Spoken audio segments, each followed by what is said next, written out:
Welcome to the channel students. तो जैसे कि आप लोगों को मैंने इससे पहले भी ये इन्फॉर्मेशन शेयर की थी कि एक कॉमन यूनिवर्सिटी एंट्रेंस टेस्ट होने वाला है for the undergraduate programs. तो उसके लिए जो ऑफिशियल एनटीए ने नोटिफिकेशन जारी किया है, तो ये हम इस वीडियो में डिटेल में यहाँ पर जानेंगे कि ये क्या चीज़ है और आपने इसके लिए कैसे कैसे सब कुछ अप्लाई करना है। तो वीडियो थोड़ी सी बड़ी हो सकती है, बट इसे ध्यान से सुनना है। अगर आप लोग इसमें इंटरेस्टेड हैं तो आपके लिए बहुत ही इम्पोर्टेंट है ये वीडियो, ठीक है। तो ये कॉमन यूनिवर्सिटी एंट्रेंस टेस्ट का ऑफिशियल नोटिफिकेशन है। तो क्या है कि अब से जितनी भी हमारी देश की सेंट्रल यूनिवर्सिटीज़ हैं, उनमें एडमिशन के लिए एक कॉमन पेपर रखा जाएगा। तो इससे पहले क्या होता था कि सभी यूनिवर्सिटीज़ में एडमिशन के लिए आपके क्लास 12th के मार्क्स के बेस्ड पर वहाँ पर एक मेरिट बनाई जाती थी। बट इस साल से ये जो CUET पेपर है, इसकी जो मार्क्स आएंगे, इसके थ्रू एक रैंकिंग सिस्टम बनाएंगे, उसके थ्रू आपकी जो यूनिवर्सिटीज़ में वहाँ पर एडमिशन होगी, ठीक है। तो इसके लिए ऑफिशियल जो हमारे लिए यहाँ पर आया है, उसको अब हम यहाँ पर डिटेल में शेयर करते हैं। तो सबसे पहले इम्पोर्टेंट बात है कि अप्लाई करने के लिए आपका जो स्टार्ट होगा एप्लीकेशन फॉर्म अप्लाई करने के लिए 2 अप्रैल से, 2 अप्रैल से ये शुरू हो जाएगा और अप टू दी 30 अप्रैल तक आपके पास होगा टाइम। और ये इनकी ऑफिशियल साइट है, इसके थ्रू आप लोग इसमें अप्लाई कर सकेंगे, ठीक है। बाकी क्या है कि एग्जामिनेशन की स्ट्रक्चर को समझना सबसे इम्पोर्टेंट है, क्योंकि उसी में ही मोस्टली स्टूडेंट्स को कंफ्यूजन हो सकती है। तो क्या है कि यहाँ पर हमें 4 ऑप्शन, मतलब 4 डिफरेंट डिफरेंट यहाँ पर सेक्शन बनाए गए हैं। तो सबसे पहला सेक्शन है, उसमें आपका पेपर होगा 13 लैंग्वेजेस में कोई भी आप लोग एक चूज करेंगे। और 1B होगा, आपके पास 20 होंगी लैंग्वेजेस जो पहले सेक्शन से अलग होंगी, जो आ गई आपकी ऊपरले सेक्शन में आ जाएंगी, पहले में उससे कुछ अलग होंगी, उनका एक अलग पेपर होगा उनमें से एक का। फिर आएंगे आपके पास 27 डोमेन सब्जेक्ट्स दिए जाएंगे, उनमें से आप लोग मैक्सिमम 6 सब्जेक्ट चूज कर सकते हैं। तो मैं आपको सब कुछ बताता हूँ, एक बार सुन लीजिए। और सेक्शन थर्ड होगा आपका जर्नल टेस्ट।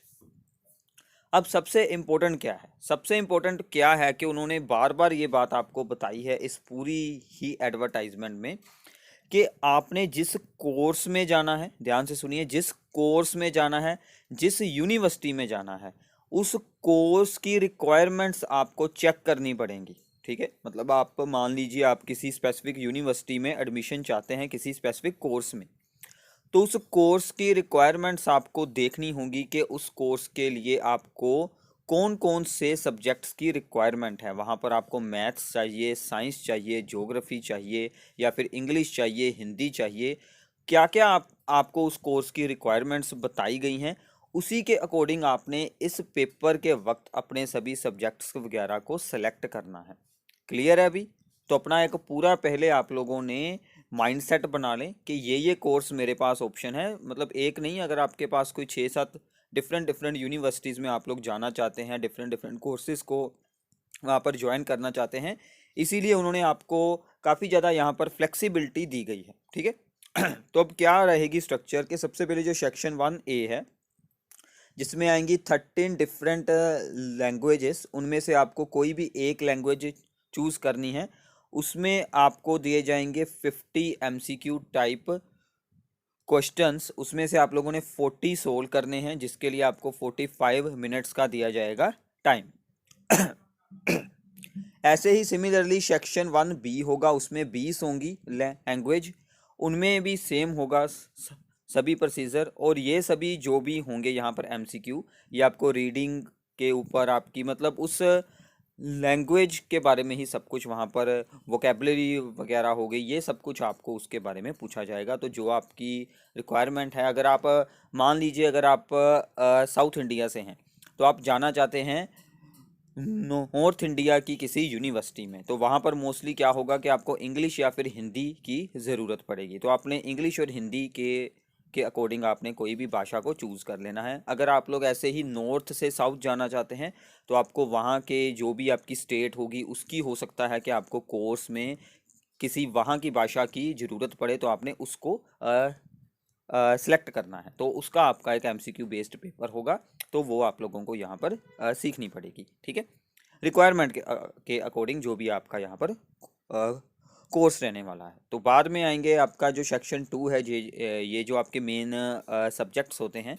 आप अगर कोई बायो के रिलेटेड कोर्स करना चाहते हैं तो आप लोगों को बायोलॉजी करनी होगी, सिलेक्ट मैथ्स के रिलेटेड है तो आप लोगों को मैथ करना होगा, ज्योग्राफी, ऐसे सभी सब्जेक्ट्स की फ्लेक्सिबिलिटी यहाँ पर दी गई है। तो आप लोग मैक्सिमम 6 सब्जेक्ट के पेपर दे सकते हैं, चाहे आप लोग एक का पेपर दे दें, वो आप पर डिपेंड करता है कि आपने कौन से कोर्स में जाना है। आप लोग 2 सब्जेक्ट का पेपर दें, 3 का दें, 4 का दें, जितनी आपकी रिक्वायरमेंट है उसी के अकॉर्डिंग। बट मैं आपको यही सुजेशन दूंगा कि आप मैक्सिमम ऑप्शंस को सिलेक्ट करें ताकि आप बाद में डिफरेंट डिफरेंट जगह पर मतलब अप्लाई कर सकें अच्छे से। ठीक है, तो इसमें भी सेम होगा, आपका क्लास 12th का ही सिलेबस आएगा ओनली, कोई आपका और इससे अलावा सिलेबस इसमें नहीं आएगा, तो ये आपके लिए इजी हो जाएगा। तो 45 मिनट्स का एक सब्जेक्ट का आपका पेपर होगा, ये भी एमसीक्यू बेस्ड ऑनलाइन पेपर होगा, सेम स्कीम, आपको करने हैं 40 क्वेश्चन। और थर्ड जो है वो आपका होगा जर्नल टेस्ट। ठीक है, तो जर्नल में क्या होगा कि जनरली जो आपकी जो एक जनरल एबिलिटी को वहाँ पर चेक किया जाएगा, जीके होगी, करंट अफेयर होंगे, जनरल मेंटल एबिलिटी होगी, न्यूमेरिकल एबिलिटी होगी, रीजनिंग टाइप प्रॉब्लम्स होंगी। तो ये सभी कुछ आपको इसमें पूछा जाएगा। 60 क्वेश्चंस आएंगे, आप लोगों ने सोल्व करने हैं आउट ऑफ दी 75, तो आपको इसके लिए 1 आवर दिया जाएगा। तो ये इसकी एक सिंपल सी चीज़ है। ठीक है, अब कौन कौन से ऑप्शन हैं, ये सभी दिए गए हैं 13 लैंग्वेजेस के, जिसमें जो हमारी मेन भाषाएं होती हैं, जैसे कि यहाँ पर ये सभी हैं, मराठी, गुजराती, बंगाली, पंजाबी, इंग्लिश, हिंदी वगैरह सब कुछ है। तो जो सेकंड वाला पेपर है उसमें इनसे अलावा जो जितनी भी यहाँ पर मतलब यूज़ हो सकती हैं भाषाएं, वो सभी यहाँ पर दी गई हैं। ठीक है, तो इनमें से आपको अगर किसी कोर्स में इसकी रिक्वायरमेंट है तो ये आप यहाँ से सिलेक्ट कर सकते हैं। अभी जो एक बात का मुझे भी अभी तक श्योर है नहीं, बट आई थिंक ऐसा होगा कि अगर आपके कोर्स में इनमें से किसी भाषा की ज़रूरत नहीं है तो आई थिंक कि आपको इसके पेपर की भी ज़रूरत नहीं होनी चाहिए, क्योंकि ये सभी भाषाएं ऐसी है कि एक नॉर्मली स्टूडेंट्स को ये इनमें से कोई भी भाषा शायद ही आती हो।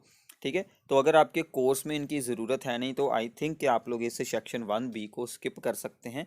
अगर कोई आर्ट्स के साथ रिलेटेड या ऐसे किसी कोर्स में जा रहा है जिनमें इनमें से कोई भाषा यूज़ होती है, तो उसको इनमें से कोई भाषा चूज़ कर कर उसका पेपर ज़रूर देना होगा। तो फिर से वही बात है, अपने कॉलेज और यूनिवर्सिटी की रिक्वायरमेंट के अकॉर्डिंग आप लोगों ने, अपने कोर्स और यूनिवर्सिटी की रिक्वायरमेंट के अकॉर्डिंग ही आप लोगों के पेपर्स होंगे। ठीक है, तो बाकी ये जो सभी मेन सब्जेक्ट्स यहाँ पर सभी आ जाएंगे, तो आप लोगों ने इनमें से एक अपना सब्जेक्ट चूज़ कर लेने हैं। मैक्सिमम 6 सब्जेक्ट आप लोग यहाँ से चूज़ कर सकते हैं। ठीक है, तो अगर आप मेन सब्जेक्ट्स में भी किसी भाषा को चूज़ कर लेते हैं, मान लीजिए आप अपने मेन ये जो दिए गए हैं सब्जेक्ट, आप इनमें भी किसी भाषा, मान लीजिए कि आप यहाँ पर भी संस्कृत वगैरह को चूज़ कर लेते हैं, तो आप उसके अलावा फिर यहाँ पर 5 सब्जेक्ट को चूज़ कर सकते हैं। एक आपकी वो भाषा हो जाएगी, और जो ऊपर 2 सेक्शन हैं उनमें उनसे कुछ अलग भाषा होनी चाहिए। ठीक है, तो आपके मतलब के मैक्सिमम आप जो पेपर दे सकते हैं वो आपके 9 पेपर होंगे, मतलब 2 लैंग्वेज के, 6 हो गए आपके डोमेन सब्जेक्ट के, और 1 हो गया आपका जनरल टेस्ट। ठीक है, तो ये सभी यहाँ पर पूरी स्कीम है। तो फिर से उन्होंने इसी के बारे में ही आपको पूरा यहाँ पर बताया गया है एक शॉर्ट फॉर्म में कि आप लोग इनमें से क्या क्या सिलेक्ट कर सकते हैं। ठीक है, तो बाकी क्या है कि अभी ये जो पेपर है ये आपका जुलाई में हो सकता है, तो ये मल्टीपल डेज में होगा। Examination will be conducted on the multiple days in 2 shifts depending upon the number of candidates and languages and papers taken by them. तो 2 अप्रैल से जब अप्लाई होना शुरू होगा तो आप अपनी यूनिवर्सिटी, अपने कोर्स को भी शायद वहाँ पर ऑप्शंस आ जाएं, आप उनको भी वहाँ पर सिलेक्ट कर सकें। तो बाकी की इन्फॉर्मेशन आपको 2 अप्रैल के बाद में मैं आपको शेयर करूँगा, जब इनका पूरा प्रोसीजर आ जाएगा कैसे ऐसे अप्लाई हो रहा है। तो अभी तक की जानकारी यही है। तो अभी तक आपके लिए जो काम है वो ये है कि आप लोग जो भी सेंट्रल यूनिवर्सिटीज़ हैं उनकी डिटेल आपको सिंपली आप लोग गूगल कर लें, के सेंट्रल यूनिवर्सिटीज़ इन इंडिया, तो सभी आ जाएंगी। उनकी रिस्पेक्टिव साइट्स को ओपन करें, कौन सा आप लोगों ने कोर्स ज्वाइन करना है उसकी वहाँ से पूरी जानकारी लें और उसके अकॉर्डिंग अपना एक पूरा ब्यौरा बनाकर रखें कि मुझे ये वाला कोर्स चाहिए, इसकी ये रिक्वायरमेंट्स हैं। उसी के अकॉर्डिंग आप अपने आप को पूरा प्रिपेयर ज़रूर कर रखिए। ठीक है, कोई भी डाउट हो आप लोग नीचे कमेंट्स में पूछ सकते हैं। Thanks for watching this video.